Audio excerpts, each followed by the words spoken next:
I'm ranking 210 Queen songs in order because, you know, reasons, and it's seriously fun. So round 1 is in the can. It only took half an hour to do the round. Half an hour. And with 7 rounds to go, we now have a framework for how long this weird experiment is going to take. And it's now time for round 2. For any of you looking at this and wondering what in the world is going on, I've already done 2 previous videos. One where I talk about what I'm trying to do, which is of course to rank 210 Queen songs in order of my favourites because I'm a big Queen fan and I've always wanted to. And secondly, a video where I talk about the rules of what I'm doing and how I've set this up. And then I also did round 1. So let's talk about round 1. There's not a lot to talk about in terms of songs. It's strange that this is a song ranking exercise, but there's actually 68 songs that all had 3-point wins, so they're all kind of first equal and there's not really that much to say.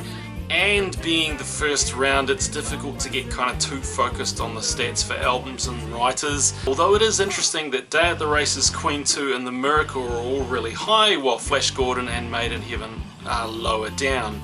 And that feels about right. But it's just way too early to talk about songwriters. For those of you who are looking at this and are wanting to see where the greatest hits fall, you're probably wondering about Bohemian Rhapsody. And wondering how it's faring. They had a first round 2-0 loss to Somebody to Love. Really sorry about that, I just really like Somebody to Love. It currently puts them 194th, which is not great out of 210. And they are so far the lowest placed of all the greatest hits. They now face There Must Be More to Life Than This, and spoilers, they're probably going to do okay in that matchup. One interesting phenomenon with the Swiss tournament system is that a first round loss is actually not that bad. What that usually means is you usually get an easier path as you make your way through the rounds. So we'll just see how that turns out. This has been Bohemian Rhapsody Watch. Anywho, things start getting interesting from here. From now on, the earlier matchups that we do are the ones that are lower down, and the later matchups are from the songs that are higher up the list. That means we're going to start to get a sense of where songs are sitting. But without further ado, let's round 2. 105 matchups, and this is going to be cool.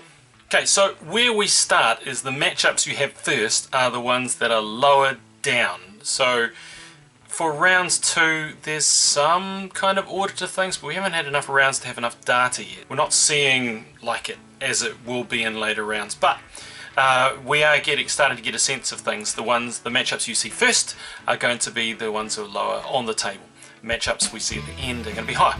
So we start with Hang On In There, that B-side from The Miracle, or it's like a bonus track on the Miracle album. It's really fun, I really love it. For it to be on the bottom table in round 2, you know, well, whatever, but it won't stay that far down. But it's there, and it's against the 3-second Yeah. So Freddie Mercury singing Yeah for 3 seconds or 2 seconds or however long it is.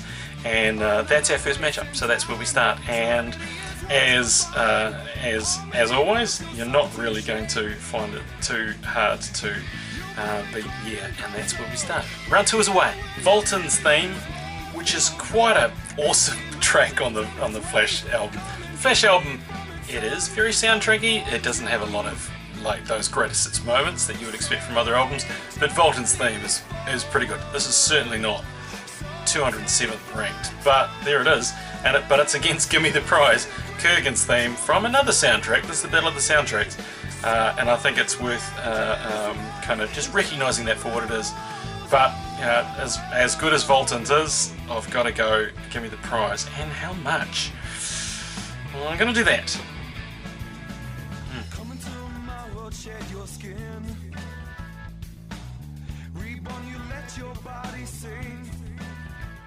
Okay, for those of you who are paying attention to Bohemian Rhapsody and want to know how it's going, this is the matchup.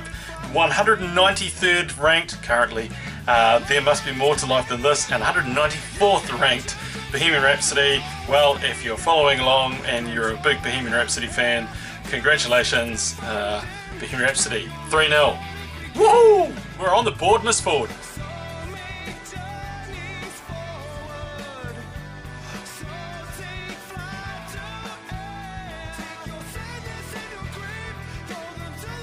Right. Let's take a moment to acknowledge that Thank God It's Christmas exists. That moment's over. It's now time to see how Thank God It's Christmas goes in this tournament. Its second one is against The Ring, the Hypnotic Seduction of Dale, which is moderately good, but it looks really good compared to Thank God It's Christmas. So let's just go through and do that.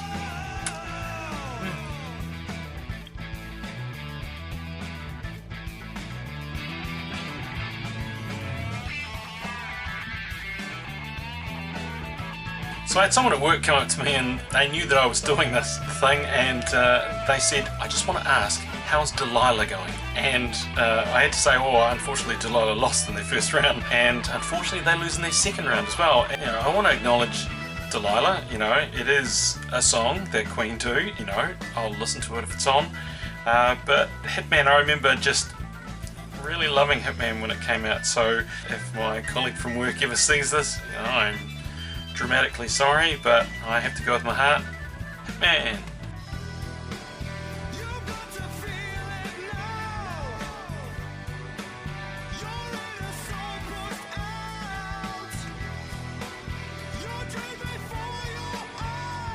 Right, something really interesting's just happened. Just getting into the middle of the round, and I've just had 4 results in a row that have all gone 3-0. And this is, I think, one of the fascinating things, is that in the first round some really good songs came up against some other really, really good songs, and they got beaten down.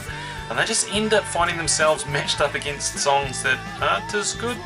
And they're kind of middle of the table, But here we've got someone who's ranked 128th just romping 3-0 through. And that's what happens in round 2. So we've just had 4 of them in a row, and as we get to I Want to Break Free, greatest hit, and then we get to The Night Comes Down, this hauntingly beautiful song from their very first album, and I go Night Comes Down and I say 3-0. There we go. That's another one. 7 3-0s in a row.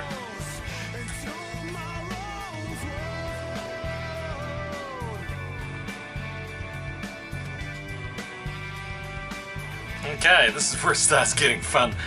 We start getting really good songs against other really good songs. So that's where we are at the moment, because Death on Two Legs is a stunner and deserves to be in the complete top echelon. But The Invisible Man is a song that means so much to me because it was part of my first Queen experience, and it's just a huge thing for me. And what do? You struggle and you choose something like that.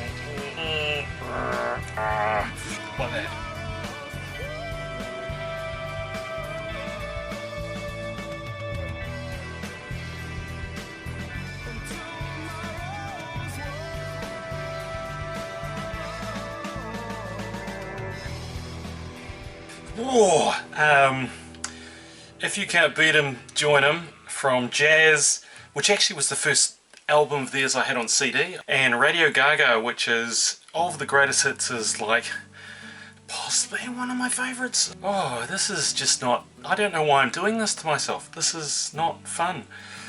Oh, the guitar solo in If You Can't Beat 'Em, Join 'Em is just beautiful. But Radio Gaga, that melody.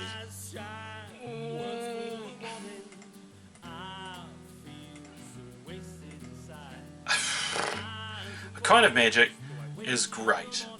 I love the way the bass and the rhythm kind of sit together. And Highlander, when I was a teenager, I watched Highlander 62 times. So, Kind of Magic's a big deal. But Father to Son is Father to Son. It's potentially my all-time favourite Queen song. That's what we're trying to find out. That just happened. Oh, this is just not fair. This is 3 awful matchups in a row. Sweet Lady. Makes me want to cry, but Brighton Rock, which I'd love to do cover of that. It's just so much fun. I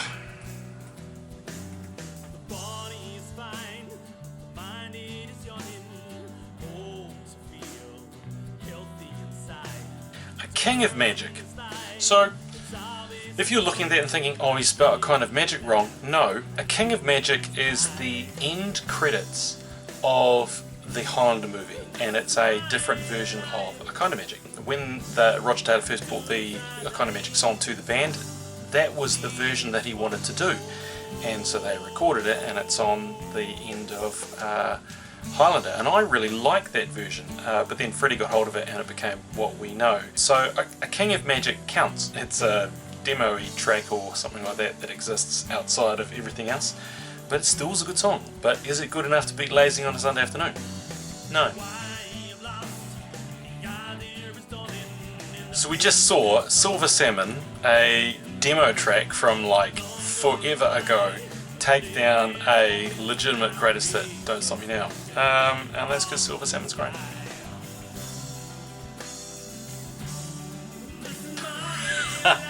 Oh, the battle of the emotional songs that help us say goodbye to Freddie Mercury. The show must go on, and these are the days of our lives. Oh, that's amusing. Okay, so this is two singles. Everyone knows Under Pressure, David Bowie and Queen just tearing it up. See what I did there? You know, everyone knows Under Pressure, huge song. Not many people know Long Away. I mean, you would know it if you know the Day of the Races album. It's a really awesome song. But did you know it was actually released as a single in New Zealand and I think Australia? So it's a single, and I never heard the song until I heard the Day of the Races album, but it fast became one of my favourite, and that's why that's why that just happened.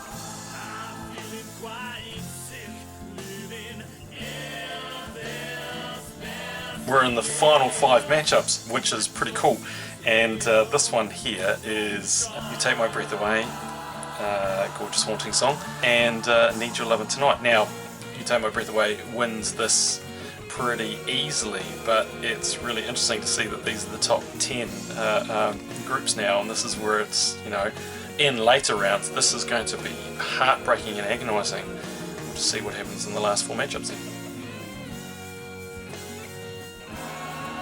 Okay, final matchup. This is kind of the top table, and it is Party, the first song from the album The Miracle, which was the first Queen album I really heard, and it was out for me. It was out at the right time, and I was able to buy it as it was released. And Let Me Entertain You from Jazz, 1978. I think early on I would have chosen Party, but then years ago, me and my band Shift, we did a Queen tribute concert. You can see a track of that on my YouTube channel somewhere, and we played Let Me Entertain You, and it was so much fun, and I never looked at that song the same again because I just enjoyed it so much. So Let Me Entertain You will win the final matchup, but it will be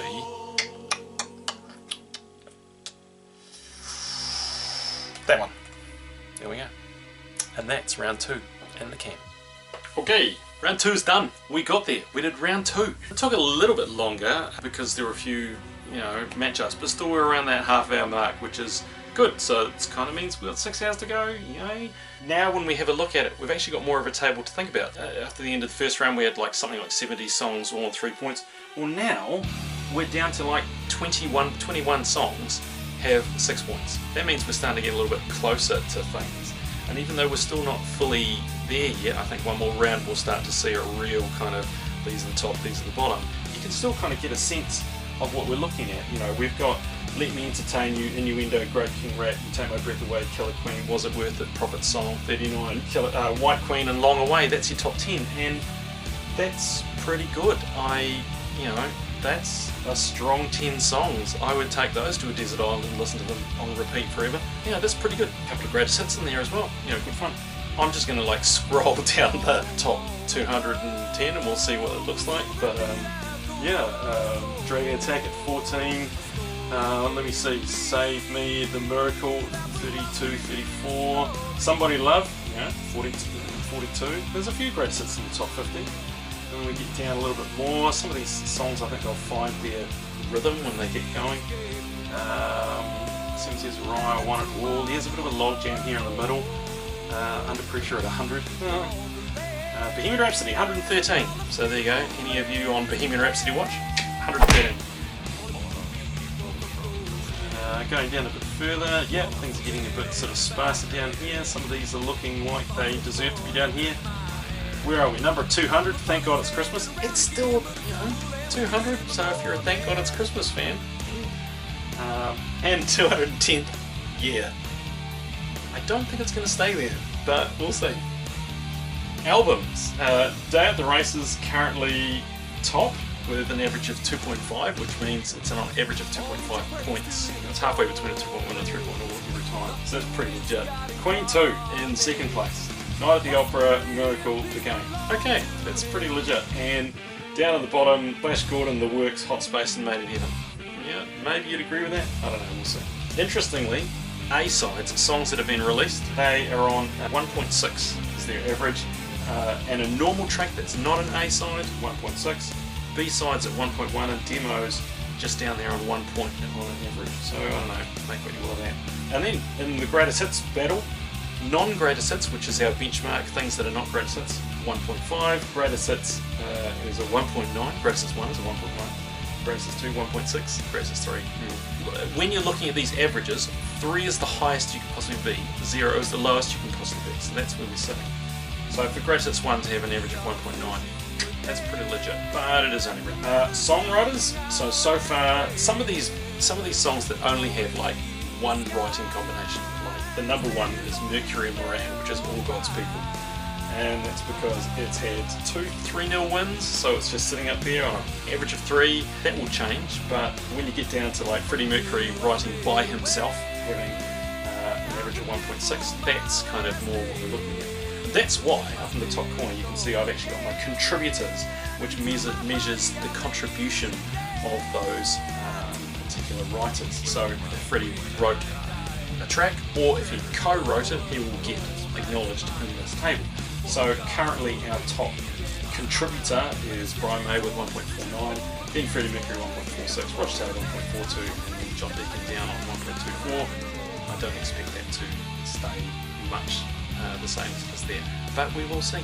All in all, it's now starting to get some shape, and so now I take the next couple of days to edit this together because it takes some time. So one thing I didn't say in the last video, and one thing I need to say now, is I'd love to hear your thoughts. So if you're one of the 10 people that watch this, and that doesn't include the 5 times that I'll watch this, then, you know, write in the comments and say, yeah, I agree with this, or I can't believe you did that, or hey, where did this song go? All of those kind of things. Yeah, because I'd love to hear what you think. Yeah, these are just my opinions, but my opinion's always right. See you for round 3.